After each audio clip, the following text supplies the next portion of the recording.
ఎంజీరావు గారు, కుల వివక్ష అంటరానితనం అనేది దేశాన్ని దశాబ్దాలుగా పట్టుపీడిస్తోన్న జాడ్యం. అంబేద్కర్ పుణ్యమా అని ఆ కుల వివక్ష అంటరానితనం కాస్త తగ్గింది. కానీ ఇన్నాళ్ళు మనుషుల్లో చూసాం ఈ కుల వివక్ష అనేది. ఇప్పుడు ఆర్టిఫిషియల్ ఇంటెలిజెన్స్ కూడా కుల వివక్ష చూపిస్తోందట. దీనికి సంబంధించిన వార్త చాలా ఇంట్రెస్టింగ్ గా ఉంది. ఏఐ కుల వివక్ష అని చెప్పేసి దాని గురించి ఎక్స్ప్లెయిన్ చేయండి. ఎస్ అండి, ఇప్పుడు కొంతమంది మాజీ జడ్జిలు కొంతమంది టెక్నీషియన్స్ ఆరోపిస్తున్నారనమాట. ఏమనంటే సంఘ సంస్కర్తలు ఇప్పుడు చాట్ జీపీటీ, జెమిని, ఇప్పుడు భారతదేశంలో తయారైన ఎన్నో ఏఐ ఇంటెలిజెన్స్ అంటే కృత్రిమ మేధ టూల్స్ కుల వివక్షతని ఫాలో అవుతున్నట్టు. ఎంత షాకింగ్ స్టార్ట్లింగ్ న్యూస్ అంటే, ఒకప్పుడు వ్యక్తులు అగ్ర కులాలు కుల వివక్షతను అంటరానితనాన్ని పోషించేవారు. ఇప్పుడు వాళ్ళ ఆధ్వర్యంలో తయారవుతున్న, ఎందుకంటే వాళ్ళ ఆధ్వర్యంలో ఎందుకు తయారవుతున్నాయి అంటే, చాట్ జీపీటీకి ముందు ట్రైనింగ్ మోడ్లో ఫండమెంటల్ డేటా దాంట్లో ఇన్సర్ట్ చేస్తారు. ఆ డేటా ఇచ్చేది ఎవరు? అగ్ర కులాలు. ఇప్పటికీ ఆ డేటా సోర్సుల్లో టాప్ మోస్ట్ ఈ టెక్నికల్ జాబ్స్లో ఎవరున్నారంటే వాళ్ళే ఉన్నారు. కాబట్టి వాళ్ళు ఇస్తున్న డేటా, ఓపెన్ డేటాలో కూడా కుల వివక్షతని మనకు కనపడుతూ ఉంటుంది, బుక్కులకు సంబంధించి ఈ డేటా. కాబట్టి ఆ ఓపెన్ డేటా తీసుకుంటుంది కాబట్టి అది ఫండమెంటల్ డేటా అవుతుంది. కాబట్టి దాని ద్వారా ఉద్భవించిన చాట్ జీపీటీ ఇవన్నీ కూడా ఏఐ టూల్స్ కుల వివక్షతను ఫాలో అవుతున్నాయి. దీనివల్ల ఏం జరుగుతుందంటే, ఒక లోన్ అప్రూవల్ ఇవ్వాలి. ఫర్ ఎగ్జాంపుల్, ఒక లోన్ అప్రూవల్ ఇచ్చేటప్పుడు ఈ ఇంటి పేరు, ఎవరైతే వ్యక్తి అప్లై చేస్తారో ఆయన ఇంటి పేరు, భారతదేశంలో చూడండి, ఇంటి పేరుని బట్టి, ఫేషియల్ రికగ్నేషన్ బట్టి, వాళ్ళ మైనారిటీలా ఏ కులస్తుడు అనేది ఫేస్ని బట్టి చెప్పేస్తారు మన ఇండియాలో.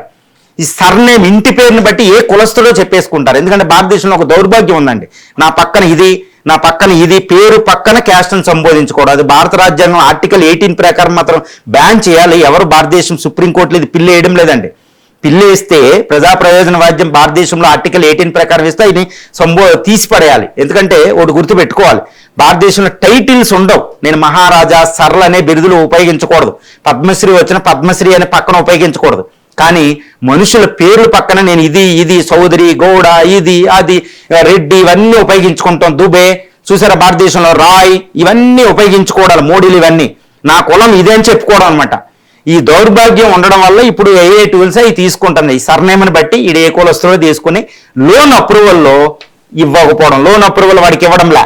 తర్వాత స్కూల్ అడ్మిషన్కి వెళ్తే లోవర్ కులాలకి రిజర్వేషన్ ఉంది వాళ్ళు చూపించడం. ఎందుకంటే ఈ చాట్ జీపీటీ ఏఐ టూల్స్ ఏ విధంగా చూస్తున్నాయంటే, అగ్ర కులాలు తెలివైన వాళ్ళు, అగ్ర కులాలు ప్రీస్ట్లీ సాక్రెడ్ క్యాస్ట్ల కింద చూస్తుందంట. అది అదేవిధంగా కావాలంటే చాట్ జీపీటీకి వెళ్ళి పరీక్షించండి. కింది కులాలు అంటే మాన్యువల్ స్కావెంజర్ జాబ్ చేసేవాళ్ళు అని.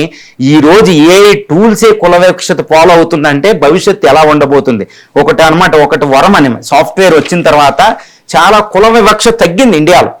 ఎందుకంటే సాఫ్ట్వేర్లో ఏ కులస్తుడు జాబ్ చేస్తున్నాడో పట్టించుకోలేదు.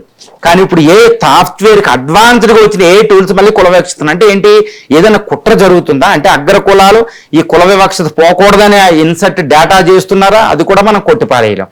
మరి ఏ టూల్స్ని ఎలా ఆపాలి? చాలా డేంజరస్ అనమాట. చాలా డేంజరస్ జోన్లో మనం ఉన్నాం. కుల వివక్షత ఇంకా పర్మనెంట్గా పెర్పెట్యుయేట్గా ఉండబోతుంది అనమాట.